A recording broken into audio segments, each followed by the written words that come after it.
Now we want to take you to Virginia. What a mess. Emergency crews have finally freed the last of those drivers stranded on one of America's busiest interstates. Some people waiting more than 24 hours inside of their vehicles, rationing food and water after that fast-moving snowstorm brought traffic to a standstill on a 40-mile stretch of I-95.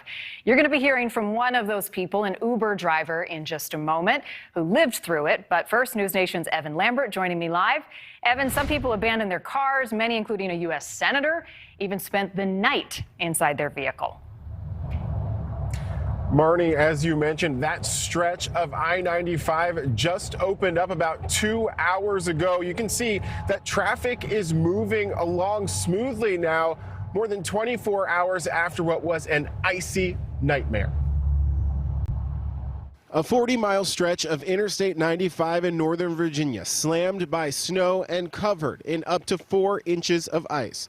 The winter storm and untreated highway leaving hundreds, possibly even thousands of drivers stranded overnight, some for nearly 24 hours. By nightfall Tuesday, they were all finally moving. Right now it's below freezing and we don't really have easy access to gas stations or food or water because we can't even exit the highway. Officials describing it as the perfect storm of snow, heavier than expected, large amounts of traffic despite warnings to stay home, and a decision not to treat the roads because the event started as rain. It was just almost a chain reaction, kind of a succession of vehicles, because obviously if you have one vehicle that loses control and then jackknifes, the vehicles traveling behind have to react. They have to stop, and trying to brake suddenly caused several other vehicles to lose control and also jackknife. We're also learning a better timeline of how this chaos unfolded. Virginia highway officials say the storm started as rain 3 a.m. Monday. It switched to all snow between 5 and 6.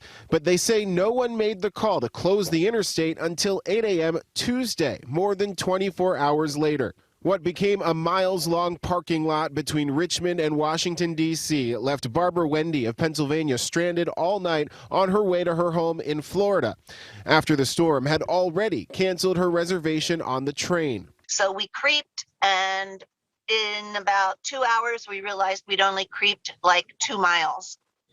So then all of a sudden, everything just stopped. Clearly, she wasn't alone.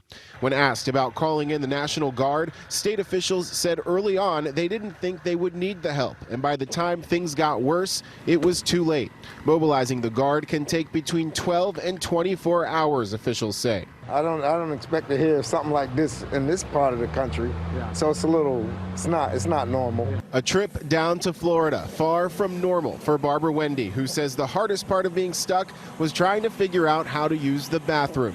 She spared us the details. We expected to be sitting in our bedroom on the train last night, relaxing with a bottle of wine, getting ready to go to sleep. Well, this is a whole lot different. So this is the first time that we're going to be driving down the whole way. And Marnie, amazingly, officials say there were no injuries or deaths as a result of this. One of those famous drivers stuck, Virginia Senator Tim Kaine. He says it took him 27 hours to get back to D.C. Marnie? What an ordeal. And yeah, I think, Evan, the silver lining that everybody made it out unscathed in terms of physically. Mentally, they're going to be thinking about this one for a while. Evan, thank you. Thanks for watching. Click the red subscribe button below so you can get more of News Nation's fact-driven, unbiased coverage.